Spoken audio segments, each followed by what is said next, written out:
是主的。耶稣也告诉我们，若不是差我来的父吸引人，没有能够到我这里来的。是的，我们现在来到这个地方，或者你在家里打开手机、打开电脑，不是为了玩游戏，不是为了看影片，而是要来参与这场礼拜，不是偶然，也不是缘分，而是因为上帝已经拣选你、呼召你，并且你回应了这个呼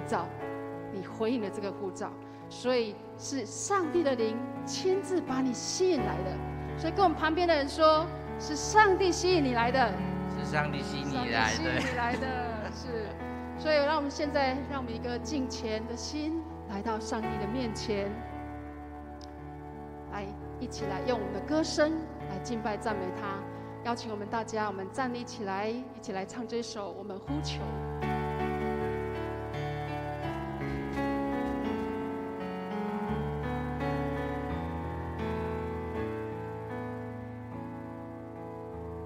主，我们同行在你面前，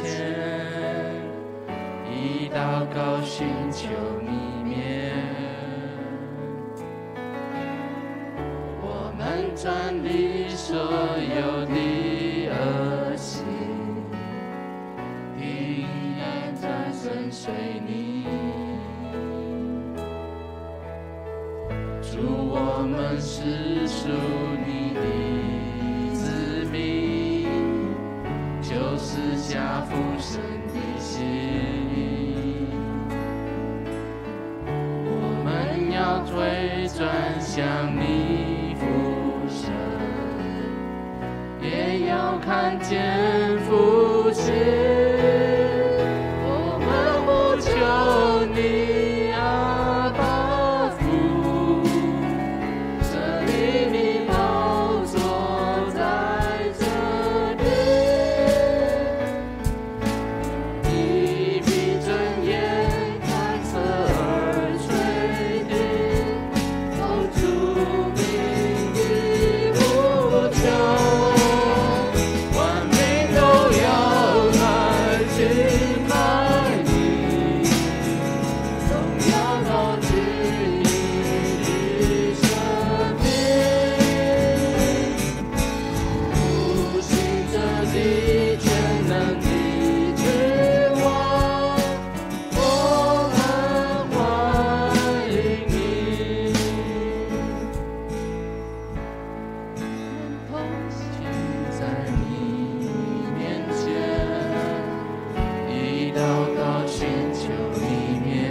转离所有的恶行，平易淡淡跟随你。主，我们国家是属于你，求你再掌管权力，愿你来怜悯医治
这地。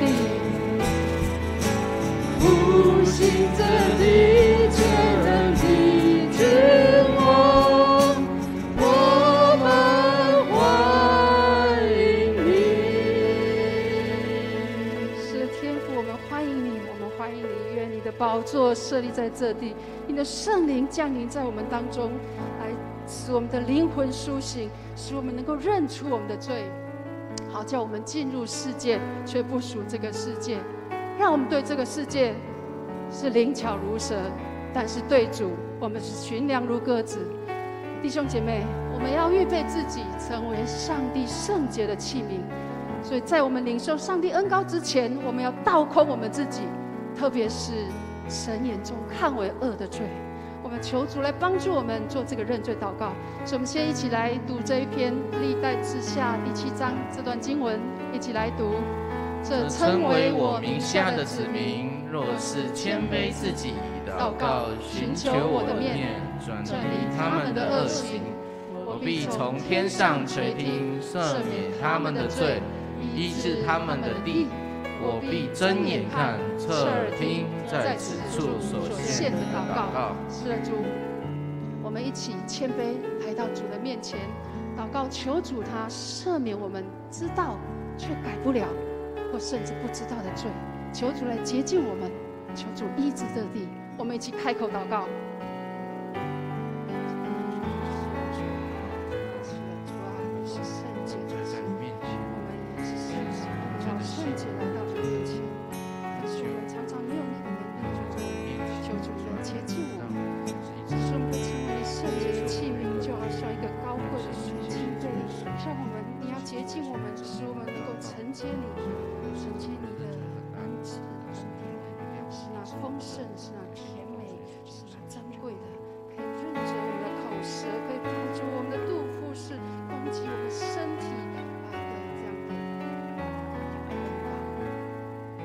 慈爱的天父，求你怜悯我们，怜悯我们，纪念我们不过是尘土，饶恕我们的骄傲不信，不能信靠主，总想依靠自己的经验和才能。饶恕我们礼拜的时候说要信靠神，离开教会却依然追求世界。求主你赦免我们，在教会听到要爱人爱己，但是离开教会仍然只顾自己，甚至小看自己，小看上帝，无法相信你是供应的上帝，总是担心缺乏，与人争竞。主啊，主啊，我们真是软弱又无助，求你帮助我们感受你丰盛的慈爱和够用的恩典，使我们可以明白你是我们的牧者，使我们经历少壮狮子还缺食忍饿，但寻求耶和华的什么好处都不缺。求你赦免我们的过犯，饶恕我们的罪孽，洗净我们一切的不义，好叫我们像贵重的器皿，能够承接你所赐各样的恩赐，成为你祝福的管道，将我们从你所领受的恩典跟真理分享传扬出去，使万民做你的门徒，使人脱离追求物质和虚荣的捆绑，在真理中得自由。奉主基督的圣名求，所以约翰告诉我们，是我们若认自己的罪，神是信实的，是公义的，他必要赦免我们的罪，洗净我们一切的不义。接着我们就来为自己祷告，我们求主来在我们的生命的灵魂我们的情感、身体、动作、存留，都以他做主，他来帮我们掌权也为我们自己的灵命的成长来祷告。我们一起开口祷告。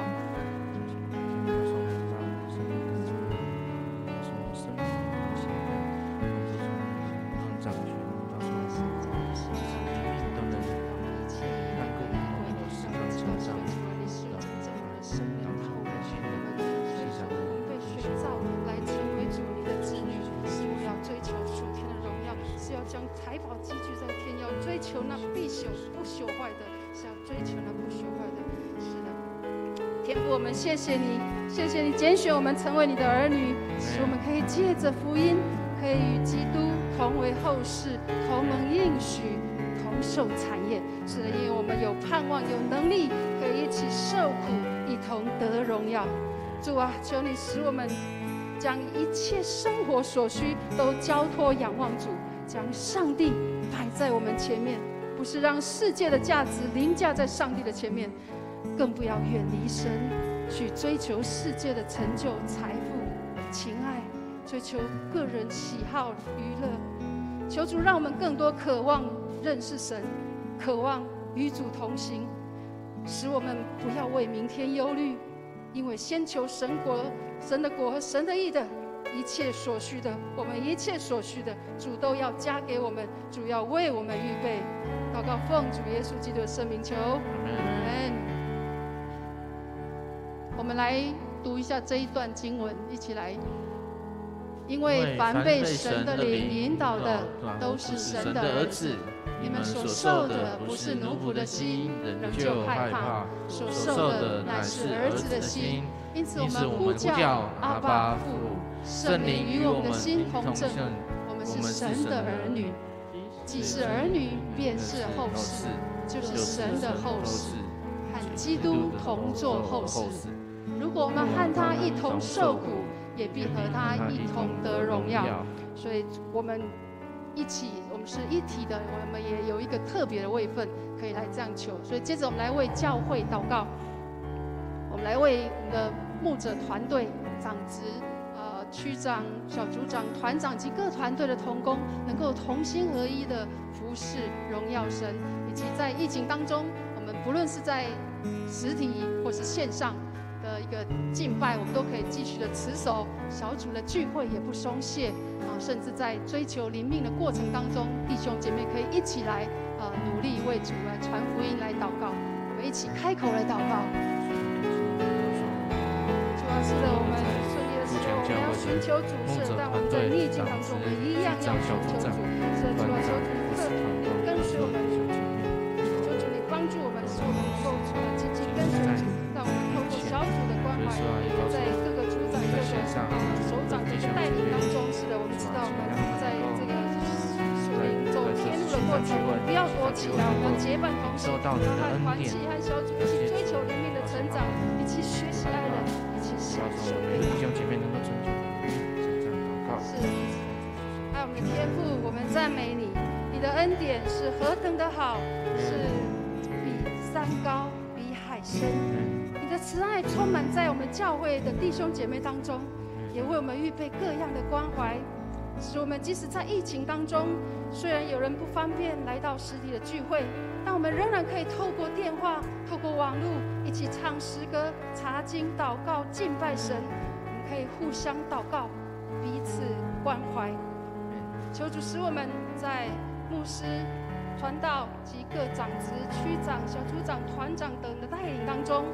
能够同心合一的服侍。在这个疫情蔓延的过程当中，我们更要积极来亲近主。愿主你兴起我们，兴起万民。这是末后的时代，因为我们需要你的带领，我们需要你的更新，需要你复活医治的大能，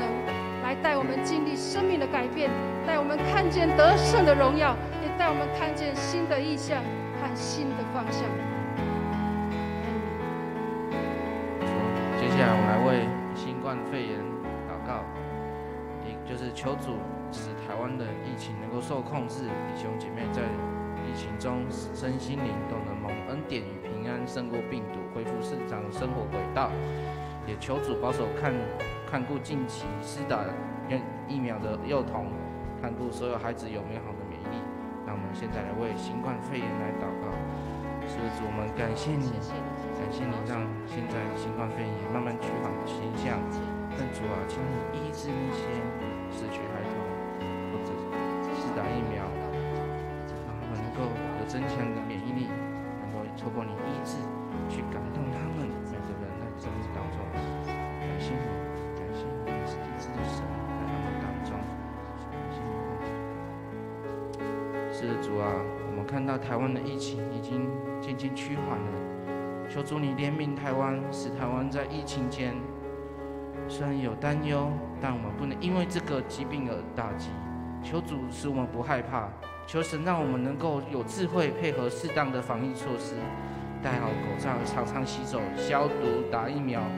并且保持一颗恒切祷告的心在你面前。孩子祷告是奉主耶稣基督的圣名，阿们。第5点，我们也为乌俄战争祷告，求主怜悯战事能够快平息。也求主的公义、怜悯彰显。我们来为这2个国家之间的纷争祷告。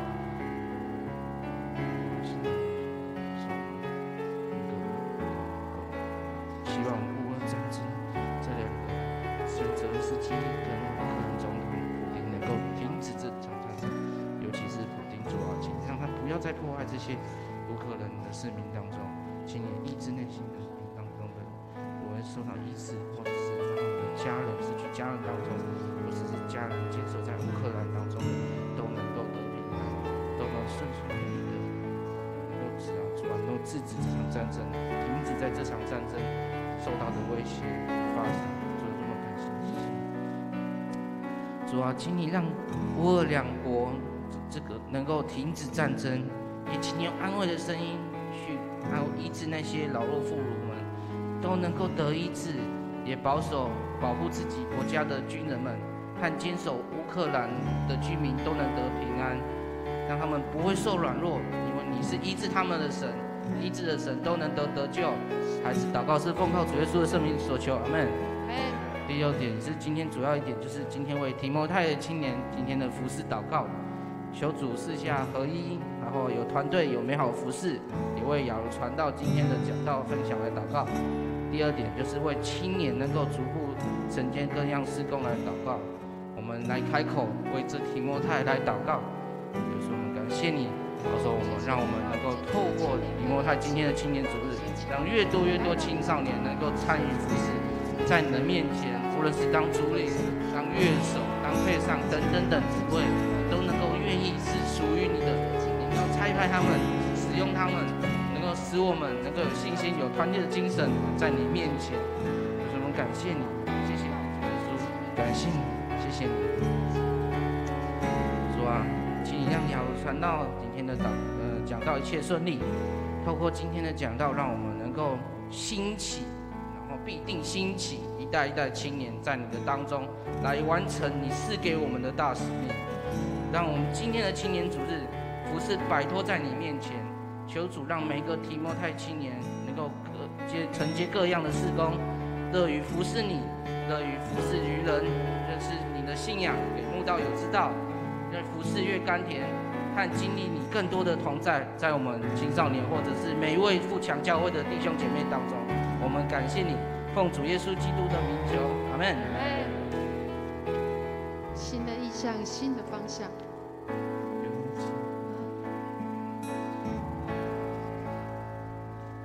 有敬拜的声音发出，从最高的山到海洋深处，神的儿女要唱首新歌，我们神要做新事，旧的事都已经过去，在基督里一切都要更新，新的眼界，新的意象，新的故事。双手可以举起来，写上全地都要渴望，全地都要渴望，荣耀的主，我愿你来，也要敞开恩膏倾倒下来，神国度的荣耀彰显。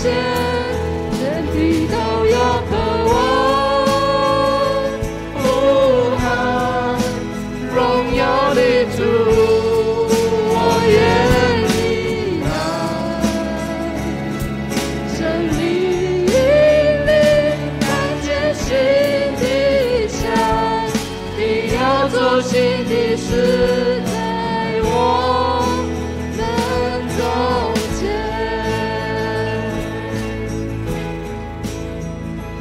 有敬拜的声音发出，从最高的山到海洋深处，神的儿女要唱一首新歌。我们神要做新事，旧的事都已经过去，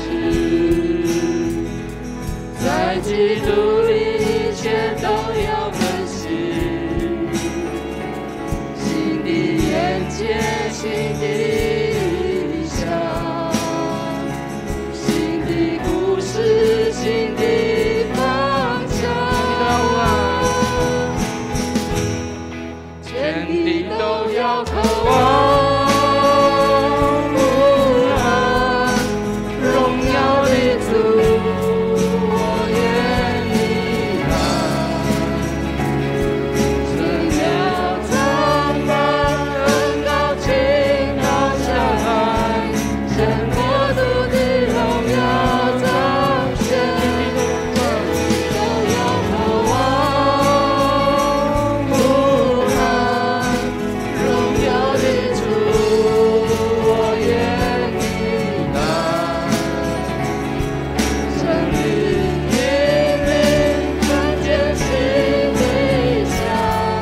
双手借给我好吗？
你是何等的奇妙，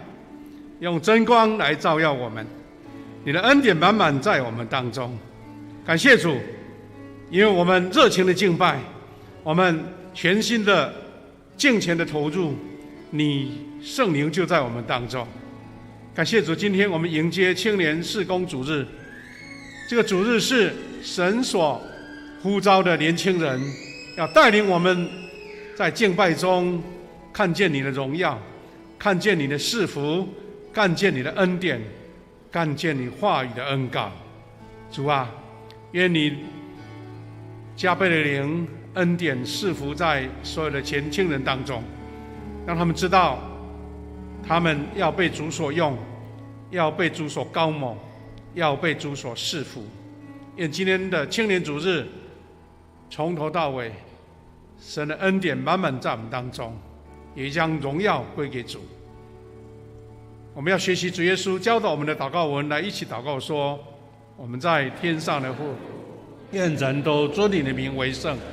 愿你的国降临，愿你的旨意行在地上，如同行在天上。我们日用的饮食，今日赐给我们，免我们的债，如同我们免了人的债，不叫我们遇见试探，救我们脱离凶恶。因为国度、权柄、荣耀，全是你的，直到永远。阿们。大家请坐。弟兄姐妹，大家平安。今天我们都要年轻20岁啊！每一个人的心智，我们每一个人的一个动作都要年轻，因为今天是青年主日啊！我们从敬拜一直到结束都是我们年轻人来带领愿我们用祷告的心，求主赐福这一些年轻人为主所用，也让我们心态、我们的节奏还有我们的动作都跟年轻人一样。愿神赐福今天的聚会。我们把时间交给我们的诗会来读经，请谢彩欣同学来读经。今天的经文在列王记下第2章5到11节。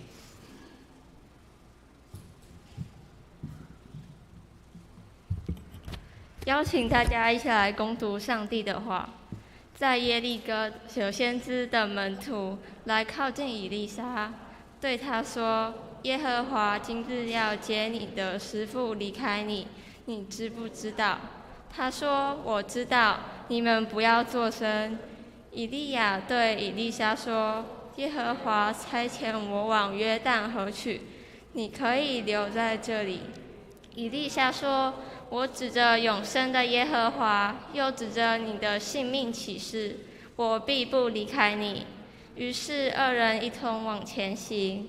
有50个先知的门徒同去，远远地站在他们对面。他们2人在约旦河边站住。以利亚卷起自己的外衣，用来打水，水就左右分开，2人走干地过去。过去之后，以利亚对以利沙说：我未被接去离开你以前，你要我为你做什么？只管求。以利沙说：愿感动你的灵双倍感动我。以利亚说：你求的是一件难事。我被接去离开你的时候，你若看见我，就必得着；若不然，就得不着了。他们边走边说话的时候，看有火马和火焰车出现，把2人隔开。以利亚就乘着旋风升天去了。上帝的话攻读到这里。献诗，提摩太影音献诗。献诗的歌曲是《我要看见》。献诗完，请许传道分享。今天分享的主题是加倍感动我。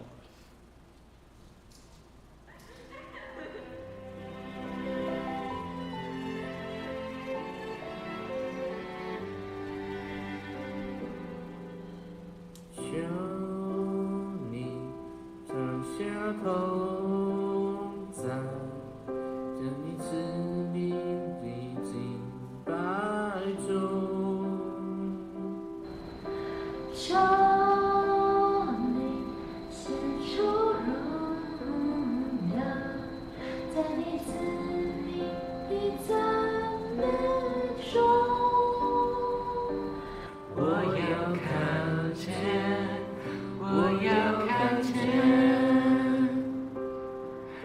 同摩西看见你的荣耀。我要看见，我要看见，这时代要看见你荣耀。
愿主悦纳我们的敬拜。这个时候，邀请我们一起来祷告。我们亲爱的主上帝，虽然在我们预备要侍奉你的时候，时常都会感到自己的不足以及渺小，但是主，你时常让我们明白，不管是任何一个微小的肢体，在教会当中，都能够为你使用，使我们从你的安慰中得到力量。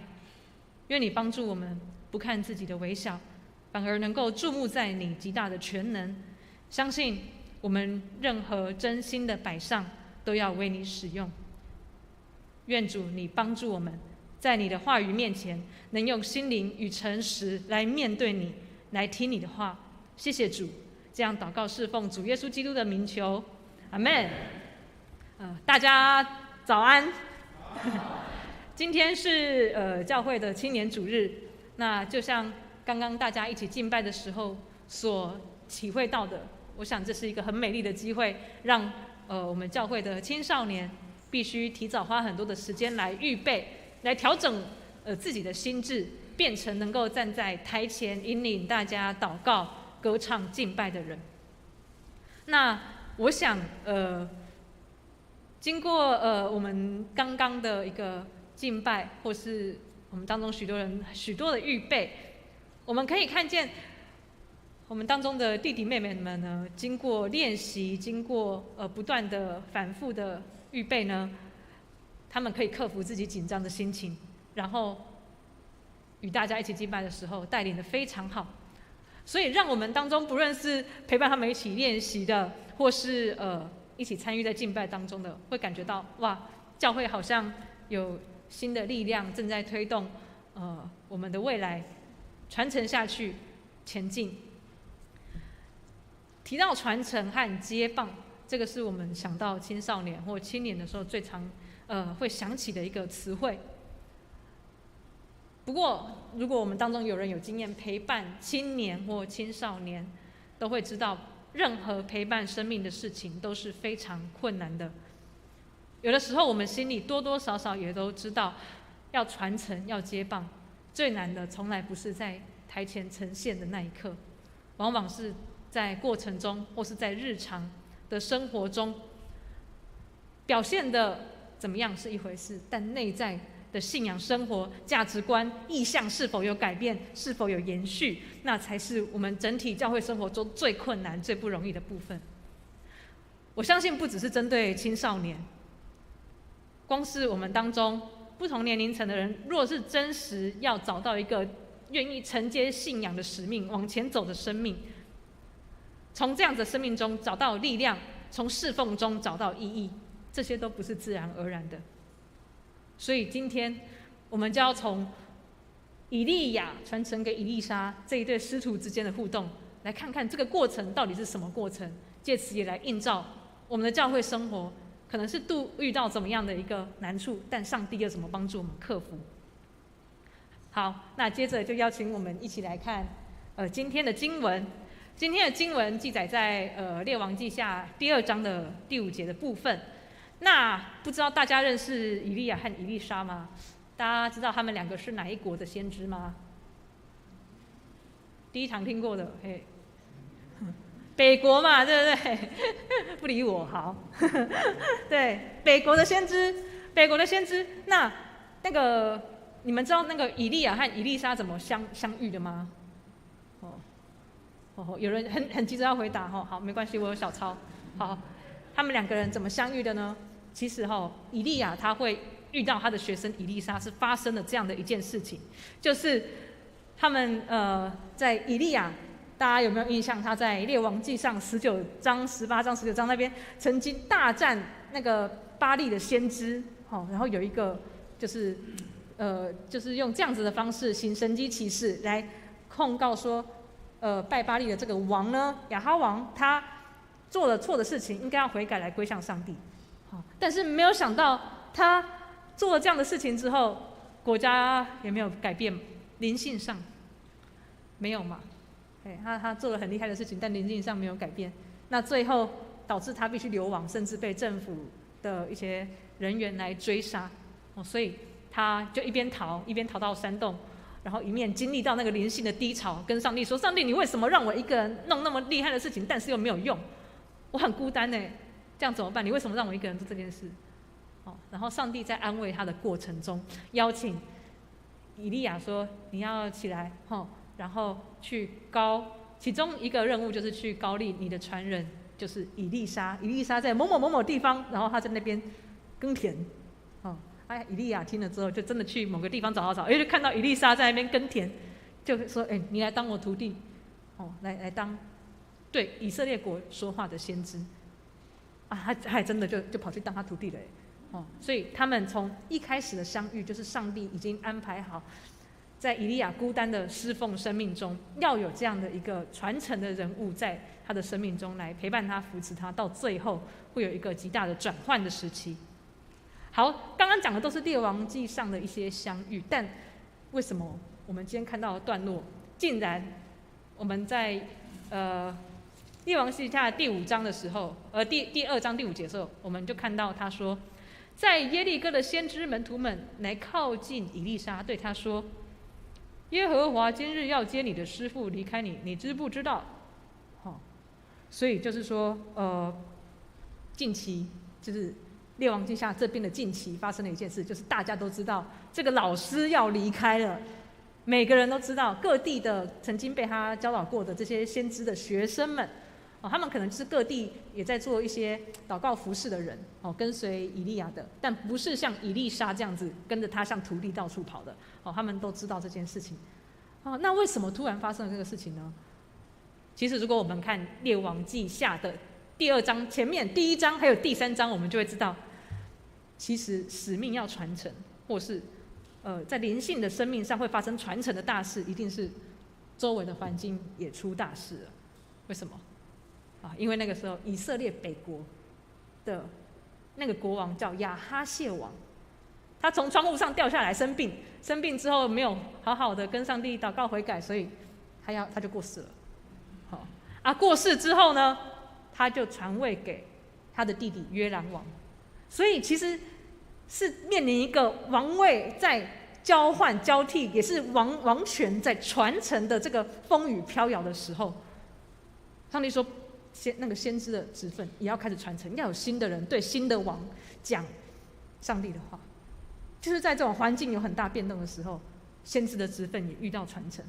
那我们知道第1章和第3章，我们可以看到亚哈谢王和约兰王是什么样的王，他们都是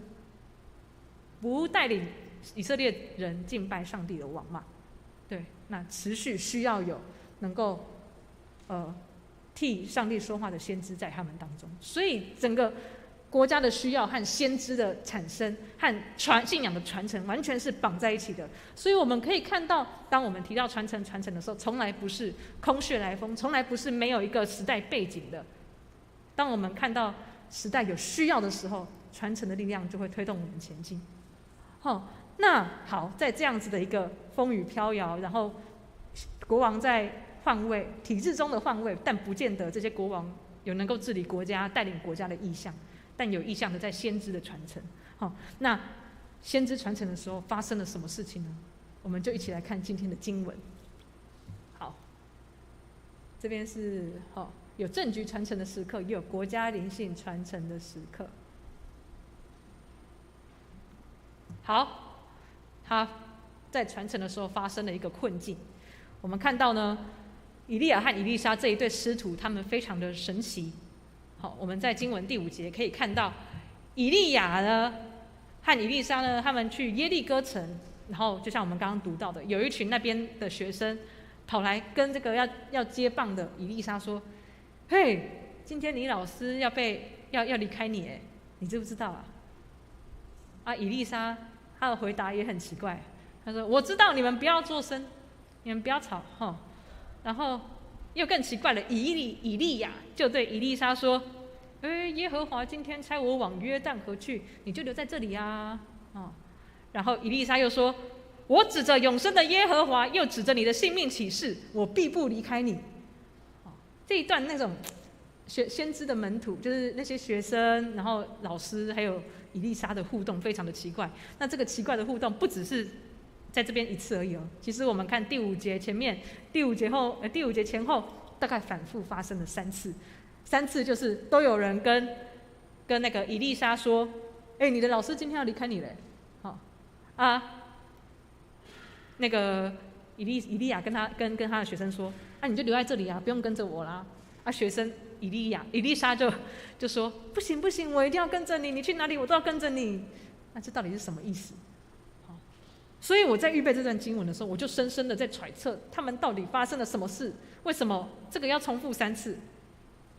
那我在预备的过程中，其实感受到，会不会其实以利沙还没有预备好要承接这个像以利亚的这个先知的责任，他还没有力气像以利亚，他的使命是对国王说话，而且在国中的弱势施行医治的事情。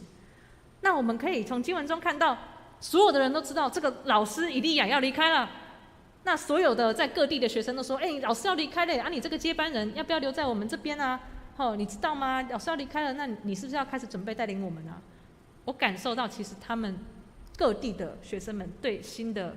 以利沙已经有很强烈的期待。那甚至以利亚这个老师，他也说：“你不用一直跟着我，你就留在那地，就开始做我以前的工作，不要一直在那个黏踢踢了，不要这样跟过来跟过去了。”但是我们可以看到以利沙他说：“我不要离开你，对不对？”好，反复了3次。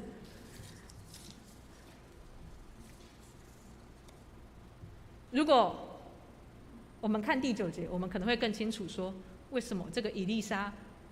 这么想要黏着老师，他不赶快继续进行他接棒的工作吗？我可以想象各地一定有很多的牧养、很多的事工，或是很多的教导是可以进行的。但我们看第9节，我们可以看以利沙，他可能觉得他还少了一件事情，他少了什么？好，首先第8节，他们过了约旦河，用一个神迹的方式过了约旦河。约旦河是很有象征性质的，它代表跨过了一个关卡，而且用神迹奇事的方式跨过了那一个关卡，所以让人会想到完全是接棒的状态。过去之后，以利亚看这个以利沙还跟在他后面，跟他说：“我没有去离开你以前，你到底要我为你做什么？”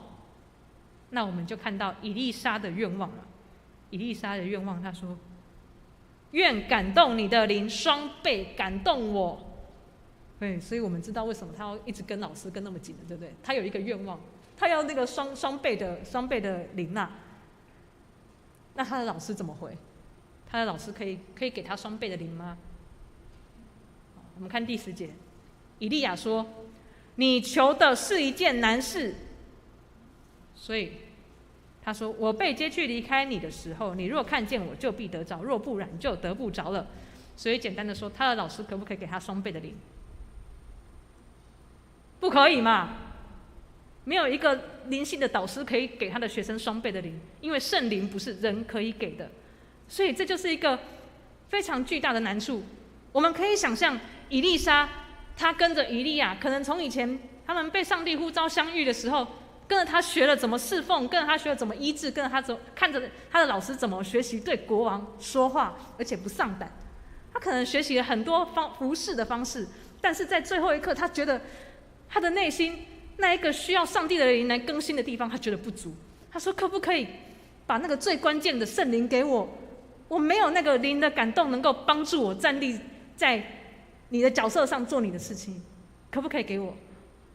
这不就是我们灵性在传承的时候最要紧的事情吗？但是以利亚说，这个很难呢。这其实这样的状况，也好像就是我们在教会中想要传承、想要分享，甚至我们在被人教导的时候最难的事情，就是圣灵从来没有办法从人直接传承，因为圣灵如何传承是上帝的工作。有的时候我们可能很期待，哇，这个人的信仰赶快变好，哇，这个人怎样怎样，或是我自己为什么不赶快改变，我好想要改变。但是完全我们会遇到一堵墙，就是这个东西完全主权不是在人。那人可以做什么？人可以做什么？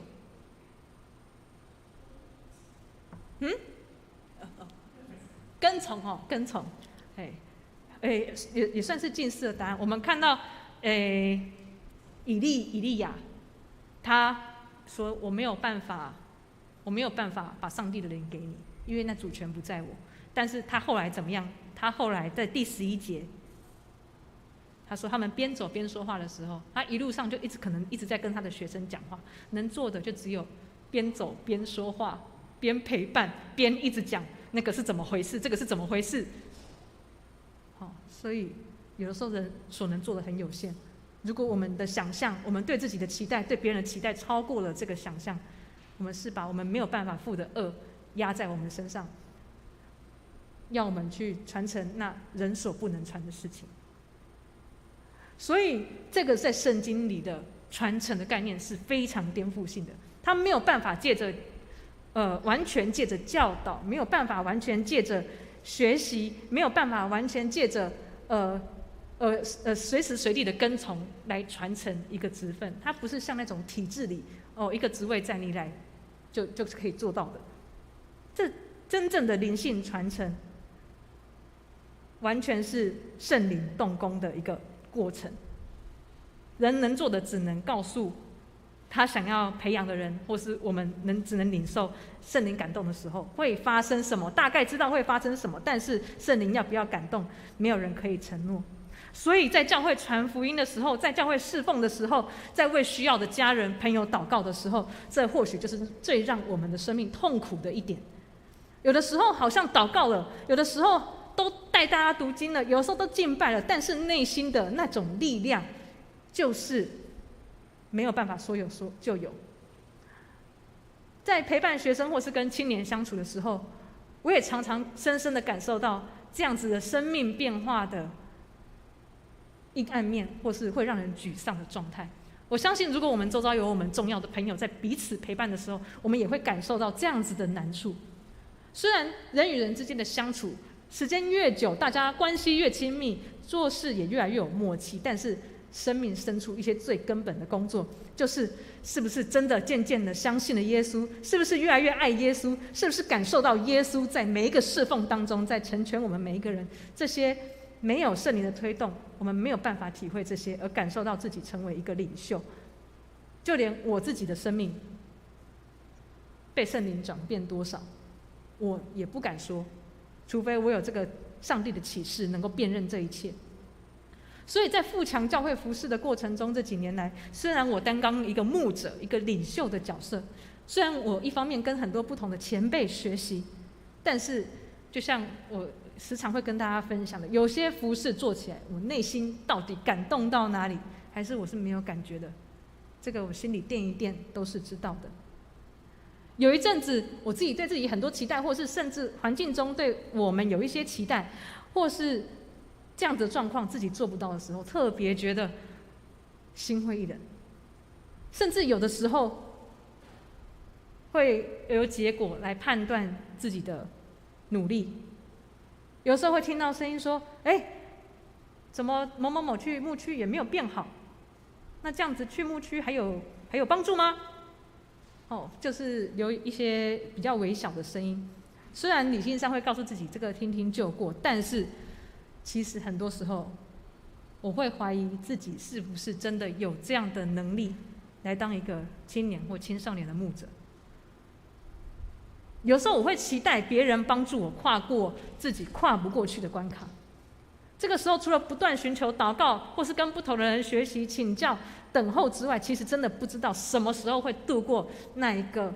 让人跨不过去的关卡，不论是自己的成长，或是期待别人的成长。所以当我们周遭或是我们教会中的弟兄姐妹正在经历这种传承信仰的痛苦的关卡的时候，到底怎么办？上帝做了什么？还是我们只能痴痴的等？那我们就继续看经文的第11节，我们来看上帝他怎么工作。第11节经文说，他们边走边说话的时候，看哪，有火马和火焰车出现，哇，这个好厉害，还把2个人隔开，以利亚就乘旋风上天去了，出现了一个神奇的画面。第12节没有放在周报里，但是第12节也是很关键的一节。12节我念给大家听。以利沙看见就呼叫说：“我父啊，我父啊，以色列的战车骑兵啊！”以利沙不再看见他的时候，就把自己的衣服撕成2片，对，很暴力。但是那是一个除去救我，要披上新的衣钵的一个表现的方式。所以当他看到那个图像的时候，意思就是他预备好传承了。这到底是什么意思啊？这到底是什么意思啊？也就是说，我们看见，虽然以利沙没有办法从以利亚那里得到圣灵的传承或感动，但是当他们边走边聊，就像我们刚刚讲的，老师可能还在跟学生说：“哦，那个圣灵感动就是会有那个火，那个火长怎样哦，怎样啊？”没有经历过的人可能听个不飒飒，听不哦，那个火怎样啊？我怎么知道啊？有什么记号？然后就在意料不到的时候，在讨论上帝的灵的时候，圣灵就来了。圣灵就开了以利沙的眼睛，他看见了火车火马，这个是什么意思？火车火马是圣经里是描述天使的一个样态，非常的炙热、非常的光亮的一个词汇，所以火车火马就代表这个以利亚被天使接走了，所以他看见天使的显现，然后他的老师就被带走了。然后在第12节他喊的那一句：“我的父啊，我的父啊！”哦，在犹太人会喊自己的父，就代表这一对师徒之间的关系非常的亲密，他们就会叫自己的老师如同父亲，像爸爸这样子。我的父啊，父啊！以色列的战车以及马兵啊，以色列的战车马兵，这个是什么意思？就是他在这个意象里面，他发现他老师是谁了。原来他的老师的使命的身份，真实的身份，在上帝国的身份是以色列的战车马兵。哦，吓死人了！为什么有一个人的身份是以色列的战车马兵？哦，什么意思？就是说这一位先知，他在国家这个国土的当中的一个地位或是角色，在上帝国，他要在这个地方做的工作，是如同这个国家的战车马兵一样，在保护这个国家，不管是灵性或是灵性影响到的政治层面。因为我们知道以利亚他很多时候是去告诉王，你这个战争怎么打，该怎么走，你不能这样，你不能那样。若不是这位先知好像战车马兵的站在国家面前说你要怎么面对很多的外患，以色列北国可能很早就不知道到哪里去了。所以一个小小的人被上帝使用的时候，他的身份可以是这么的强悍。这个是我们平常人跟你们跟自己的朋友、跟自己喜欢的老师或跟雅茹姐相处，会觉得什么战车马兵吗？不会嘛。我可以想象以利沙跟以利亚相处，觉得以利亚好厉害，可是绝对不会觉得原来他是战车马兵。但只有在上帝的意象启示的时候，他看到就是这个角色，这个是上帝要传承给我的，为了这个土地，为了这个国家，他要起来保护这些灵性软弱的部分，让他们不会让国家那么快的灭亡。他看到了整个地区的需要，看到自己原来要作为谁。所以总体而言，上帝的意象不是很无聊、很神秘、很玄妙，的确有点玄妙，但是这个意象做了什么？这个意象帮助以利沙认识他的老师是谁，真实的认识，从上帝而来的认识，而且认识自己要成为谁。这种认识不是从人来的，而是从上帝完全知道自己在呼应什么、回应什么，自己的角色要成为什么。所以在这里我们看见帮助人认识自己是上帝传承使命的方式，是圣灵在人心中大大工作的时候会出现的事情。再简单的说，就是当圣灵要传承一个使命或意向的时候，它不是突然让人有某种能力，可能也会有某种能力，但这不是最重要的。更重要的是，当圣灵要传承一个使命、一个身份给我们的时候，他会首先让我们认识对方是谁，你是谁，你周遭的人在上帝的国度里面是谁，好叫我们有力量去站好那个很能发挥位置的、很能发挥某种影响力的角色，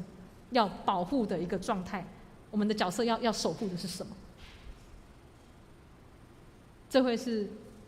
上帝在呼召我们的时候给我们的很清楚的看见，非常的全面。所以在这几年来，当我在预备这段经文的时候，我也在重新的面对一次我曾经走过的那一些黑暗的时刻。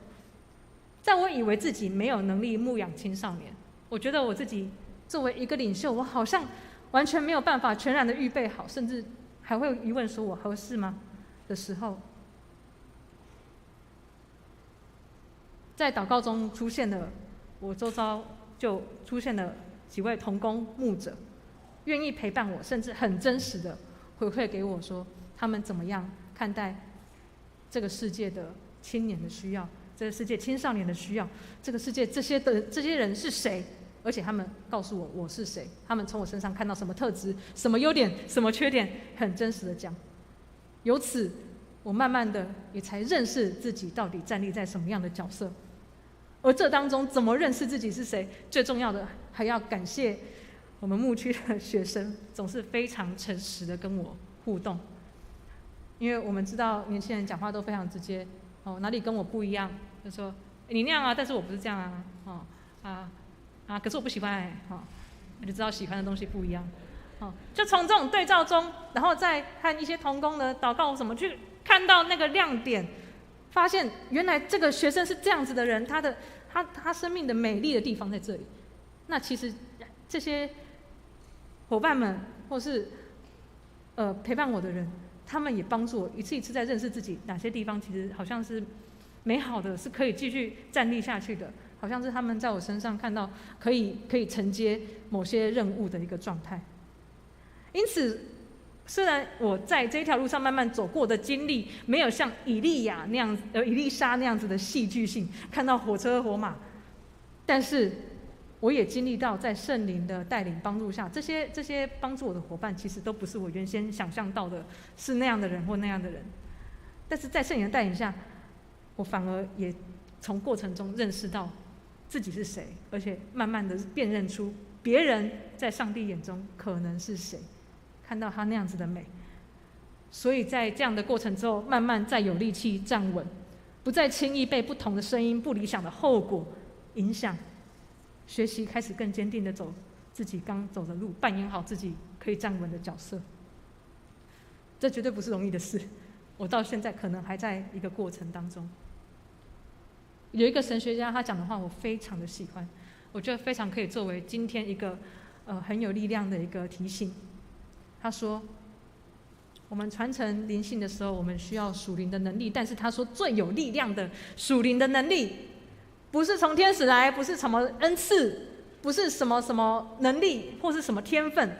最有力量的属灵的能力是人对自己的看法，人怎么认识他自己，这是最大的属灵的能力。这关乎他如何理解他的本质，还有他的天命，他的命运会往哪里去，这样的力量是最大的属灵能力。正是这股力量，人如何看待自己，将决定其他的力量如何影响这个人的生活。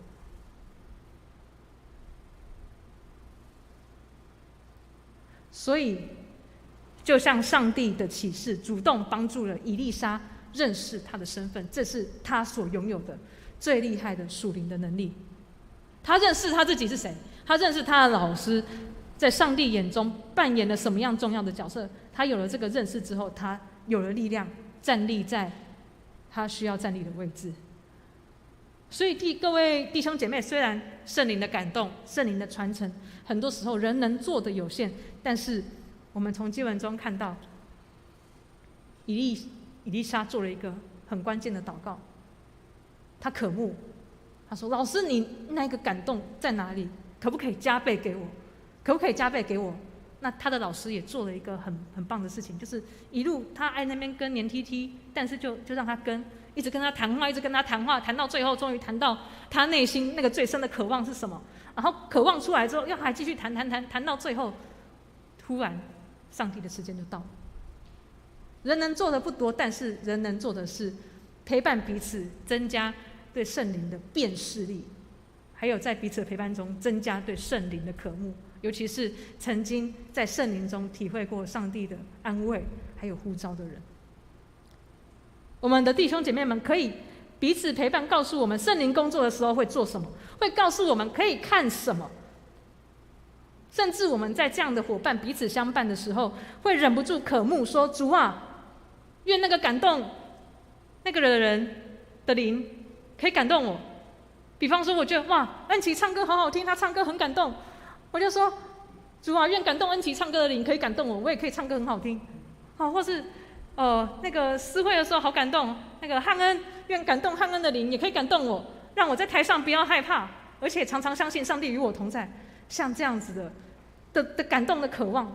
这是我们人与人之间彼此相伴的时候可以渐渐培养的。所以在今天的经文中，也是邀请我自己，也邀请大家，愿不愿意在等候上帝的灵动工的时候，我们彼此陪伴，而且也说：主啊，愿那感动你活出上帝使命的那样的生命，更多的感动我。我们愿意做这样子的恳求或祷告吗？愿意在这样的恳求或祷告中，再一次看到自己原来在上帝的国中是什么样的角色，好叫我们找到生命的意义还有动力吗？这个时候，邀请我们来一起唱一首回应诗。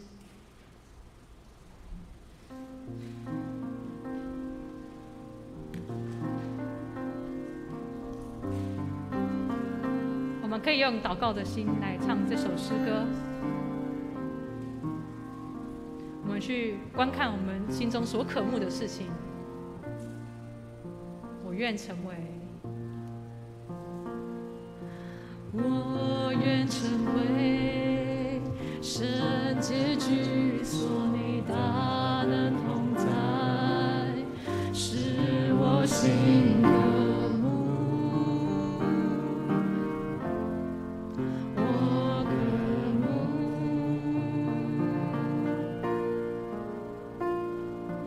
来充满我，亲爱生命在此触摸我，使我心无求。我呼求，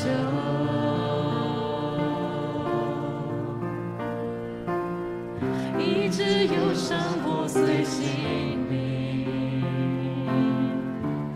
释放属天能力，真我们尽万宝，起来颂扬你生命，降下你恩雨滋润我心，降下你恩雨滋润这地，圣灵欢迎你，亲爱圣灵欢迎你，降下你恩雨医治我心，降下你恩雨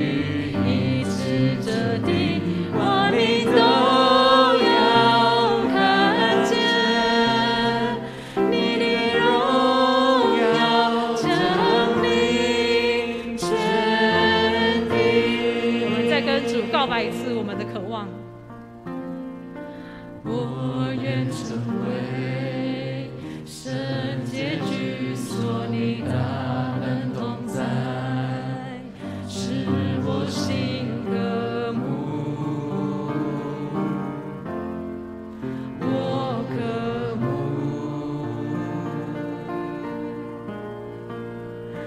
来充满我，亲爱生命在此触摸我，使我心无求。我呼求，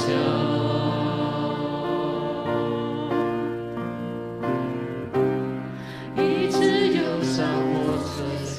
灵，释放属天能力，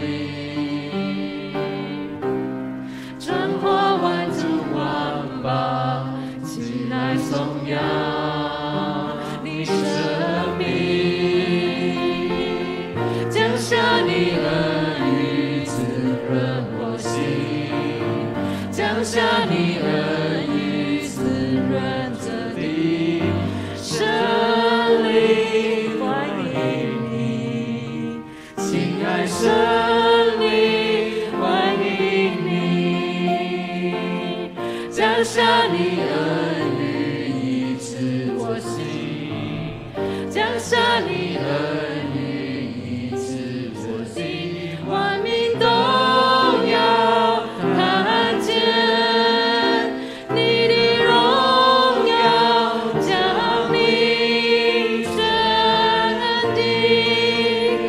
个时候，邀请我们的心安静的、诚实的来到主圣灵的面前。主圣灵他已经在敬拜当中与我们同在，我们诚实的把自己的心向他敞开，邀请大家为自己的心祷告，把心中对他的渴望与他之间的关系拦阻都诚实的跟圣灵说。我们恳求圣灵去开启我们心中的那渴望。如果你愿意，我们自己在心里跟圣灵说：主圣灵，愿你把你的福分那样的恩典加倍的赐给我，好叫我认识自己，好叫我认识这个世界，好叫我认识我周遭的人，他们是怎么样的站立在你的国度中。我们花一点时间，用这样的方式来回应与我们同在的圣灵。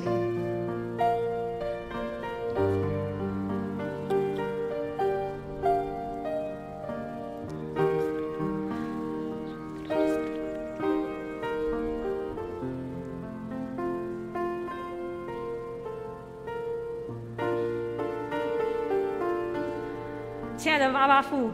孩子恳求你是临在我们教会，无论是年幼或年长的弟兄姐妹当中。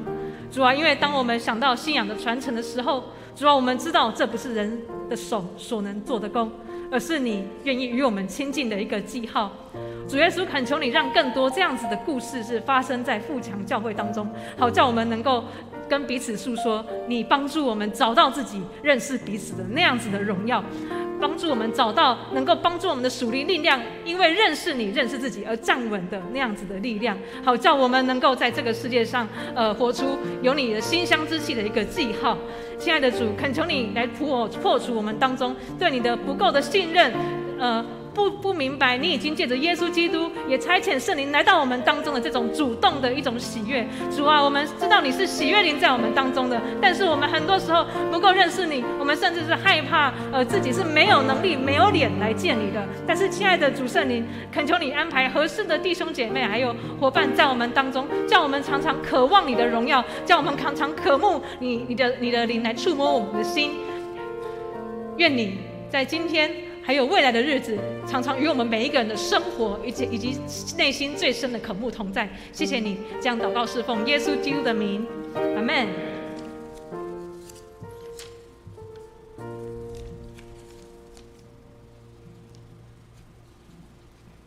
现在让我们一起来奉献。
请会众起立，让我们来唱奉献诗歌。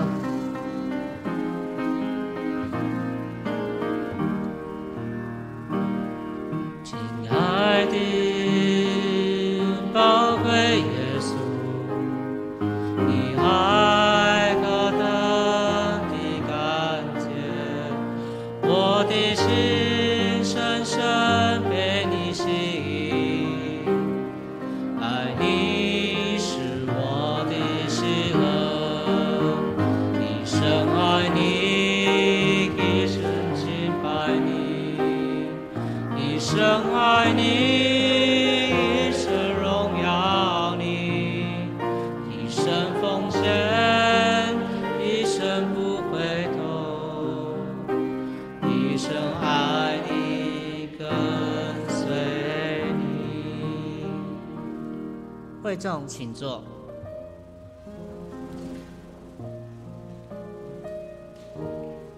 提摩太牧区报告，今天是青年主日，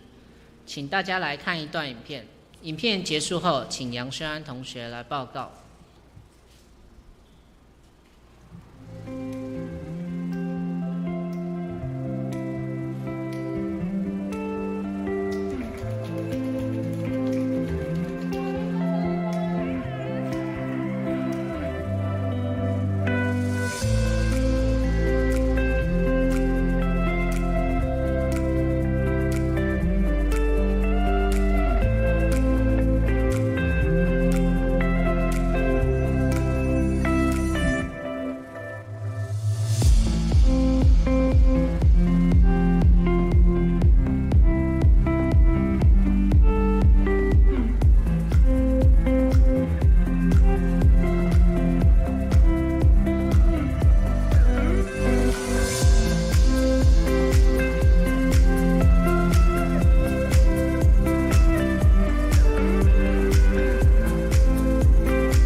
各位弟兄姐妹平安。我是提摩太牧区的杨轩安，即将升大一。第一次参加牧区是我小学6年级的时候，那时候对牧区没有太大的印象。直到我国2洪恩哥的分享，我被青少年认真抄笔记和听讲道的神情所吸引。怕尴尬的我也只好拿起笔和周报跟着记录重点。小组分享时间，大家会分享圣经和生活的事情，思考圣经带给我们的影响，使我更认识基督信仰，让我感到相当有趣。和牧区的朋友相处久了之后，我也对他们产生信任，愿意敞开心分享更多。提摩太牧区让我认识了一群很棒的朋友。近几年牧区有很多不一样的活动，印象最深刻的是和同工筹备蒙眼躲猫猫的活动，从中学习和团队讨论和沟通，并激荡出有趣的点子。这些经验都是我在牧区学习到的。近期也改为现场小组分配，更有机会和不同的人进行讨论。提摩太牧区的聚会时间是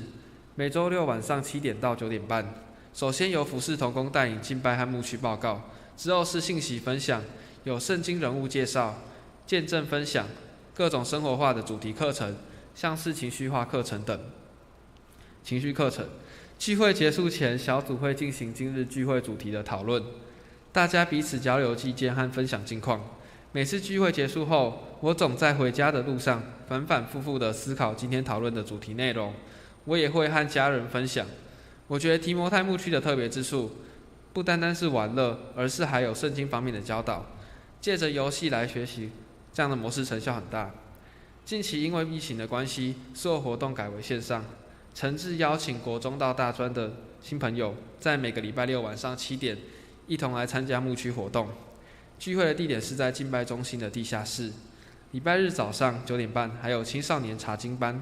欢迎对查经有兴趣的朋友们一起来读圣经。请大家继续关心并为提摩太牧区代祷，感谢大家。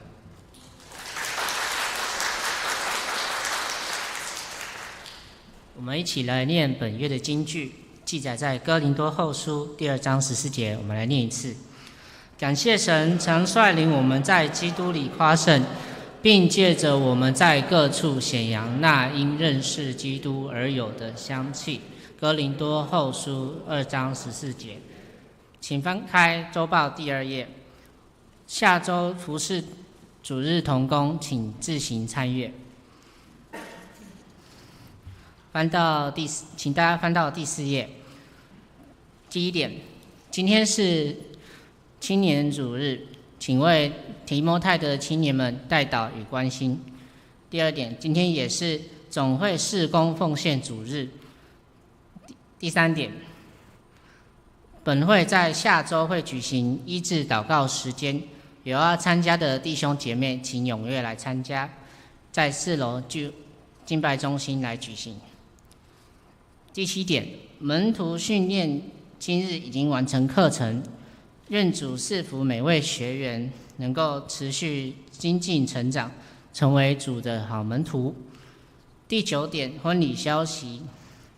本会李宗杰执事与林秀霞姐妹、支长男林建宏弟兄与严丽红姐妹定于在7月3日下午2点在教会举行婚礼。恭喜！欢迎弟兄姐妹踊跃来参加，并祝福他们。第11点，本会吴崇宁姐妹父亲吴华山弟兄在6月11日蒙主恩召，告别式已于6月15日顺利举行，请为遗族能顺利得到安慰。第2点，本会谢淑华牧师的四哥谢庆祥牧师在6月14日蒙主恩召，定于6月25日上午10点在南投县草屯教会举行追思告别礼拜，请为遗族得到安慰。请翻到奉献增献的地方，若有出入，请联络财务组同工。以上，请夏牧师补充报告。各位弟兄姐妹我们今天参加了一场非常年轻活泼的敬拜我们今天是提摩太牧区的年轻人所带领，很不简单就是从第一堂台语的讲台员话他们讲的真的是很道地嘛听得清楚。那第2堂华语的更不用说，他们就很顺畅从敬拜一直到结束，都有这群年轻人来服侍，真的看见他们的努力。他们已经2个礼拜一直做彩排，一直做努力也又请长辈来指导他们的台语能够很顺利完成。我们看见教会未来的希望我们请在座的牧区青年站起来一下，我们跟你们鼓励可以。好，我们热烈来谢谢他们他们2堂的服侍了感谢主，感谢主愿神继续带领他们在每一次的服侍经验当中看见神的恩典跟祝福再次谢谢他们，也为我们年轻人他们的事工来代祷了那在周报里面有几项比较属于全体教会性的事工，牧师来做一个补充第一个就是我们下个礼拜天的下午从2点到5点，我们要邀请5月29号曾经来到我们当中的刘进展牧师，要来做一个等于是教会领袖的培训研习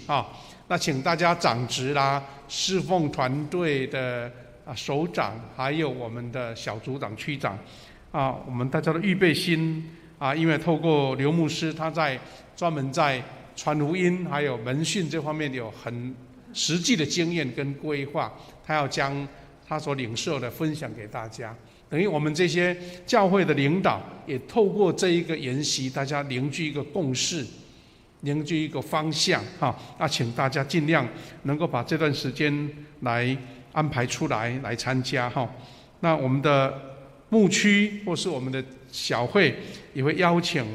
虽然在名单上不是编制内的，但是希望能够他们参加的也受邀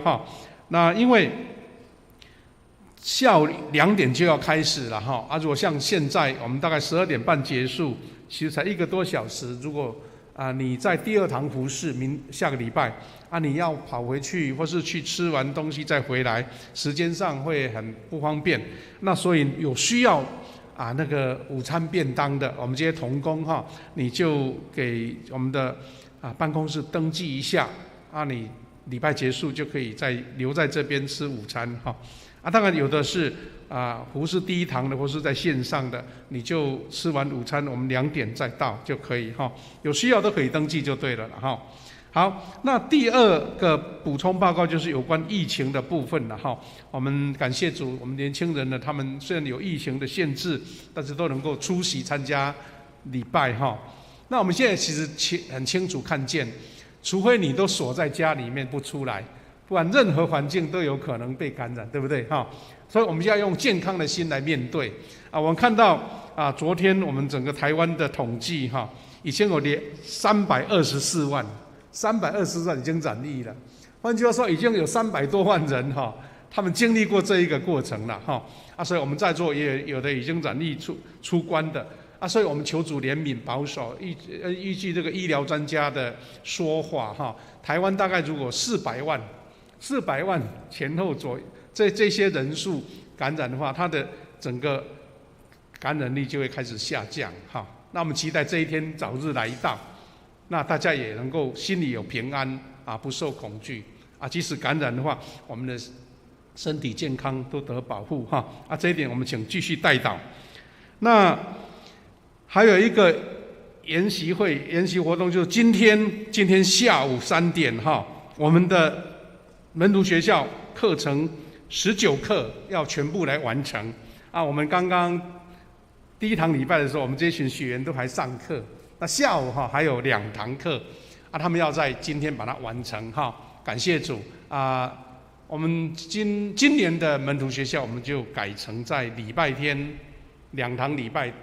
这个互相交换来完成，那得到很好的回响哈所以我们今天下午把它完成，下个礼拜要来颁发这个研习证书了哈。那这些是每一个会友希望都能够经历过。你如果还没有参加研习的，以后开班的时候你就来参加，让每一个人都经历过整个门徒课程的一个基础这样子哈。那我们也欢迎长职了哈。除了受邀的讲员还有各方面的侍奉同工以外，长职你有方便也可以来参加来关心他们这样子哈。那最后一个消息就是有关我们人事方面的消息哈。首先呢，我们要感谢刚刚许传道用主的话来勉励我们哈这个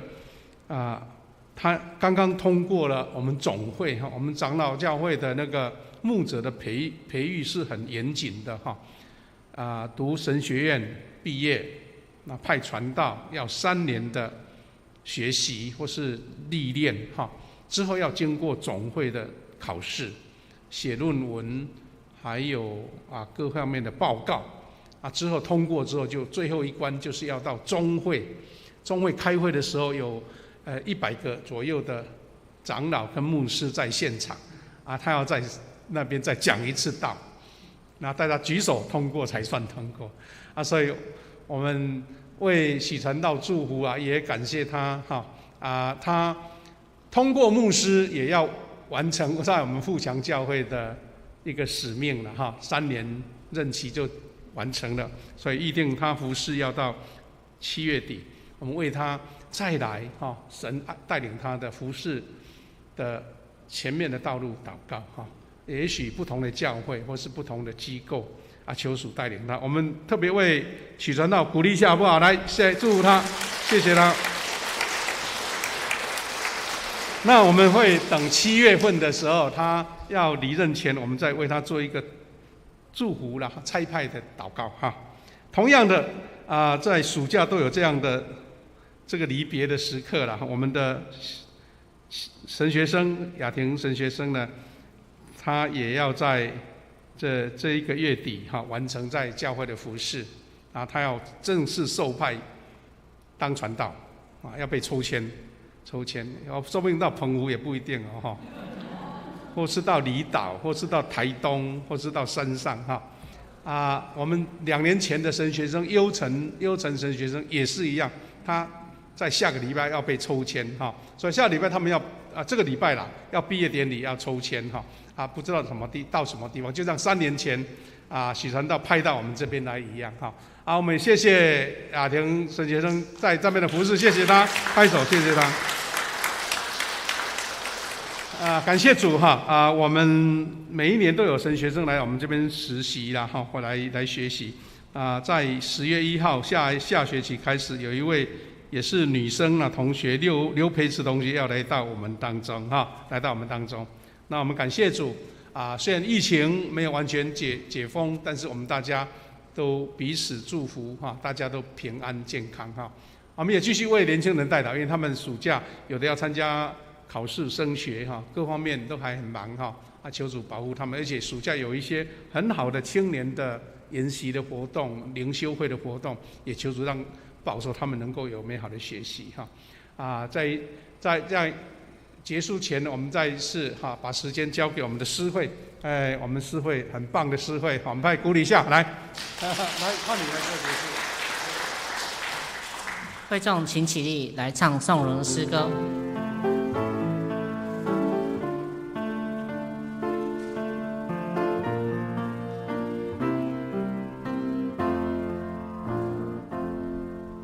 我的神，我的王啊，我要遵从你的名，我要永远称颂你，我要天天称颂你。请夏牧师祝祷。我们一起来领受从神来的恩典跟赐福，愿主耶稣基督的恩典、上帝的慈爱以及圣灵的保守扶持相通，与每一位年轻人同在，赐下恩膏加倍的祝福在他们当中，成为神所重用的器皿。也求三位一体的神恩典满满在每一位弟兄姐妹身上，从今时直到永远。阿们。阿门，阿门，阿